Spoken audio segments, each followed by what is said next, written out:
Hey y'all, welcome back to my channel. So in this video we are going to be talking about my TTC journey thus far.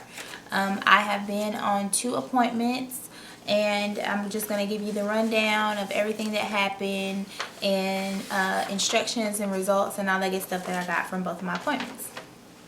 So just to let you know, if you're new to my channel, hi, my name is Kristy and I am married. My wife's name is Ashley or AJ, whichever one you prefer. She goes by both.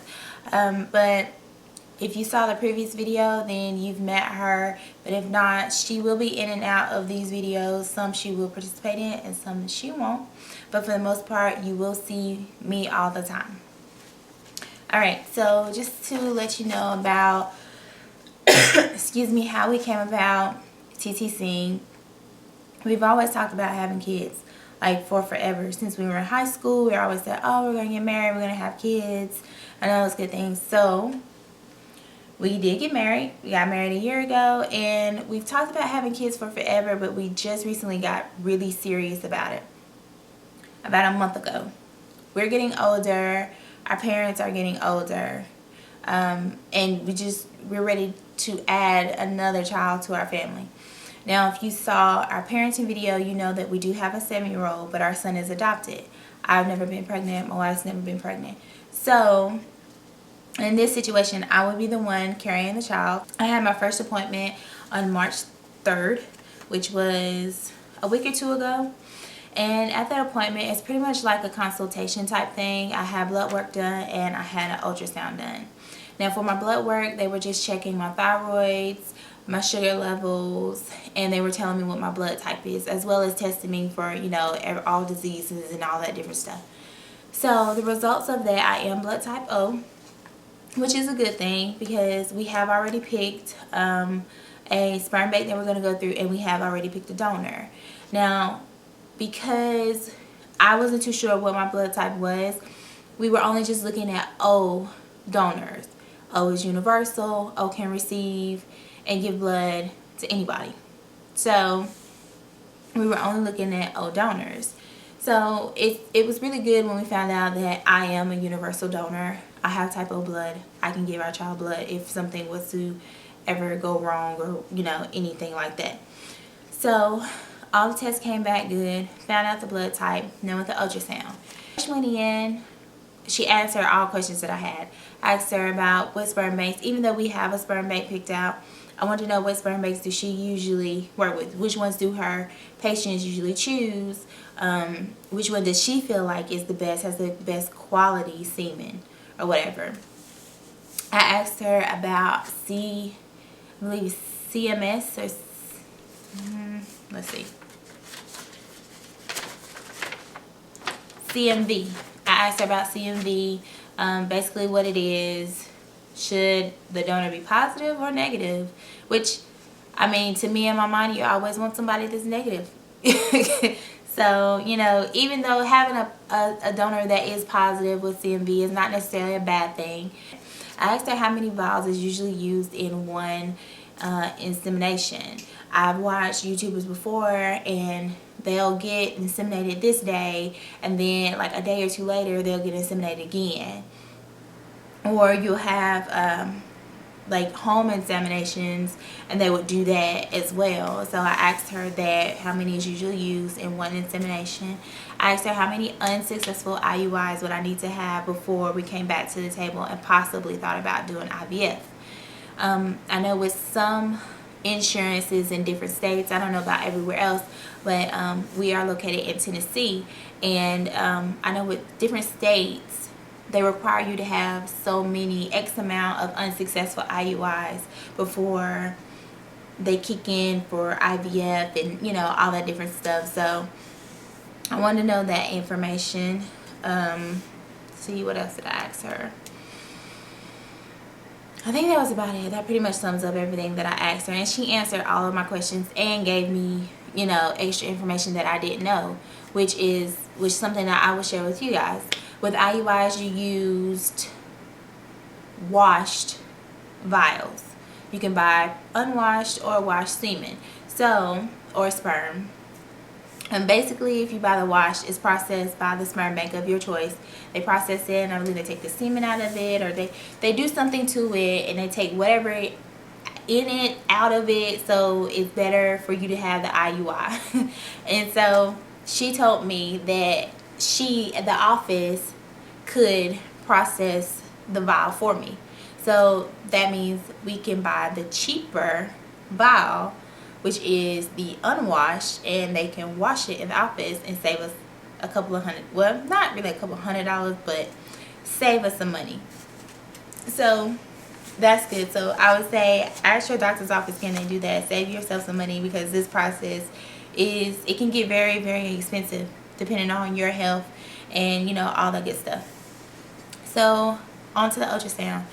With the ultrasound, they take this really big wand, it's about this long, they put a condom on it, they set you on the table, they put it in there, and they basically show you all of your insides. I got to see what my uterus looks like, my tubes, and my ovaries. What I didn't expect to learn looking at the ultrasound was that I have a cyst on my right ovary. Now, she was looking at my left one and she was like, oh, that's good, and she switched on over and she looked to my right one and she was like, well, it's a little enlarged. She looked closer and then she saw that I have a cyst on my ovary. I didn't know I had a cyst on my ovary. I don't know if I've ever had a cyst before, if this is my first one or if I've had them before, and that is basically all my fault. I don't go have my yearly pap smear like I'm supposed to, which is a really bad thing, and it's something that I'm going to start doing, but I didn't know. So she asked me, did I have any pain or anything like that, and now that I think about it, I have had abdomen pain or pelvic pain, but it's never been so bad to the point where I'm like, you know, I need to go to the doctor or I need to go to the emergency room type thing. I never usually go. I have a really high tolerance for pain, so it's nothing that's never really bothered me. She measured it, and it did come out to be a 4.1, which is fairly large. She said it can be a lot bigger, but 4.1 is big, and that hopefully it doesn't rupture, which gives me the notion of knowing that if I have had cysts, I've never had one rupture. I have a friend that has ovarian cysts, and she's had some to rupture on her before, and just watching her, the pain that she's in or that she's been in and all that stuff like that. So I know I've never had one to rupture on me, so that's a good thing. So from that appointment, she told me to just call back on cycle day 1. And at the time I hadn't started my menstrual, and it started, my menstrual started on March 10th. So just a couple of days ago was cycle day 1 for me, but she told me to call back on cycle day 1, and I would come back in for another ultrasound, and we would go in and measure the cyst to see if it's still there, or see if it, if it's gone on by itself, or what we need to do. So, and she also told me to start prenatals and make sure that the prenatals that I chose had fish oil in them. So that's what I did. So roll around to cycle day 1. Now usually with my cycles, they are around 30 to 32 days, and they say average is like 28 or 29 days. So it's pretty normal for the most part. Only thing is this cycle started like 4 or 5 days early, and it usually never does that. It usually starts within that 30 to 32 day window. So this cycle started early. I called to set my appointment, but I was spotting, and I was like, well, I don't want to come in and then they tell me, oh, well, Kristy, it's, we want to wait till you have a little bit more flow, or whatever the situation may be. So I waited to go on cycle day 2 is when I had my second ultrasound. So I went in, had my ultrasound. It didn't take long, took about 10 minutes at the most, and I had my ultrasound. The cyst was still there. Unfortunately, it was still there. The good thing about it though is that it had shrunk some. It wasn't completely gone. It hadn't downsized a large amount, but it was smaller than what it was before, so that was the good part. After that, she just took me back to her office. We talked about starting me on birth control, which I know you're probably like, why would she start you on birth control? Well, which is the same thing I thought, but with the birth control, it helps with acne. As you can see, I have really bad hyperpigmentation. I suffer from acne. I'm 26 and I still suffer from acne. So it helps with acne. It helps regulate your menstrual if it's out of whack. And it also helps prevent ovarian cysts. So hopefully, she told me with me taking this medication or with me taking this birth control that it will help my cysts go away on its own. And if for whatever reason we come back after taking a full month's worth of birth control and the cyst is still there, we would come back and talk about surgically going in and removing it. Now, surgery is a really big thing, but to me, I've never had surgery, but to me, when you're going through something like this and it's something that you want so bad, I think most of us is willing to do whatever it is that we need to do. Now, my wife, on the other hand, is kind of like, you know, Kristy's surgery is pretty serious. And it is, but I feel like we signed up for this. This is something that we've always wanted. This is something that I've always wanted from the time, you know, I was a little girl to even be thinking about having babies. I've always wanted to have children of my own. So I think I'm willing to go through the surgery, and you know, but hopefully we won't have to have the surgery. Hopefully, taking the birth control, it will take the cyst away, and we can just proceed with just doing the IUI like we were going to do in the beginning. And let's see, that was pretty much it about visit 2.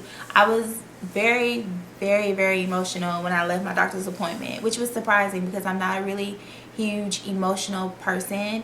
Well, I take that back. I can be at times when it comes to other people, but usually not with myself. I can cry at a drop of a dime for somebody else, but when it comes to me, I'm very, you know, well kept together. But yeah, I was a mess when I left, which was surprising to me because I am that way. And then secondly, it was only my second visit.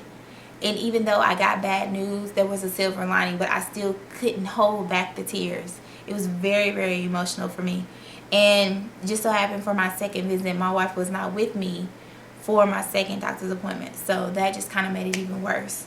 So, yeah, I was very, very emotional. But besides that, I would say thus far everything is going pretty well. No huge complaints, just trying to make sure that that cyst, hoping and praying and fingers are crossed and all the different stuff that the cyst goes away. We don't want that to be there because that can just prolong this whole process. I think for the first time in my life, I wanted to have my menstrual. I was ready for it to come, and then for it to come and then kind of get this bad news on top of it, and now I have to wait again. And you know, if things go bad, then we have to wait again. So it's a very, you know, tedious process. Just some tips for you all. Even though I'm in the very, very, very beginning stages, just stay positive. You have to stay positive. Positivity is like the best thing ever. It's very emotional. It can be hard on the family. It can be hard on your marriage. If you have kids, I mean, you know, when you have a bad day, it's like your child automatically knows what's wrong with you. Mine automatically knows what's wrong with me. He doesn't know the situation, but he knows when something's not right. So you have to stay positive. You have to talk about your feelings to your spouse, to your best friend, to get in front of the camera like I'm doing and talking to you guys about it. But you have to get it out. You can't keep it in because it's a very, very stressful process, and you have to share it with somebody. Let's see. Also remember that you're not alone. You're not the only person going through this. There are plenty of women out there that have been trying to have children for years and has never been able to. Or, you know, there are ones that are like on their 6th IUI or on their second IVF, and it's just not working for them. And so you have to remember that there is always someone that is struggling a lot worse than you are, and you have to find that silver lining. You have to. If you have to take a break from it, I think that's fine too. Step away and come back to it. Me and my wife have had that conversation. If for whatever reason we run into something and it's just not, things are just not going the way that we want them to, we have to take a step back, because for the sake of my sanity And just for the sake we have a child, we have another child, and we don't want to put him through that emotional roller coaster too. So have to take a step back if that's what you need to do to regroup, take you some time, you know, whatever it is that you need to do, you need to do that, so that you can be strong and, you know, you can go through this process and hopefully come out with a healthy baby at the end of it. And I think that's pretty much it. Yeah, that's pretty much it. So like I said, with the birth control, I take it until my next menstrual starts. I call my doctor again on cycle day 1. We go back in for another ultrasound to check and hope and pray and make sure that the cyst is gone, which I have hopes that it will be gone, and we can continue on with the process. She did tell me if they have to go in and surgically remove it, that there is a 6-month lapse in between the time for the cyst to grow again. So within that 6 months, it's kind of like crunch. It's kind of like crunch time. Like I'm assuming that she would put me on all kinds of medication to make sure that we get my ovulation down like to a T. And we would try to get pregnant within that 6-month lapse time. But yeah, that's it so far. Only 2 visits down. Hopefully only a few more to go until we find out that we are pregnant.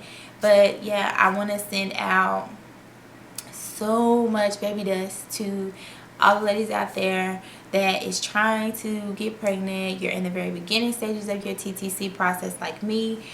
You're in your 2-week wait, which is very nerve-wracking. I can only imagine that's extremely nerve-wracking. But baby dust to you all, and I am hoping and praying and fingers are crossed, toes are crossed and everything, that you all get that one thing that we all want, a healthy baby. So thank you guys so much for tuning in, for watching. Don't forget to like, comment, and subscribe to my channel. Again, my name is Kristy, and this is 2 times the mommy. Thank you guys for watching, and I will see you in my next video. Bye.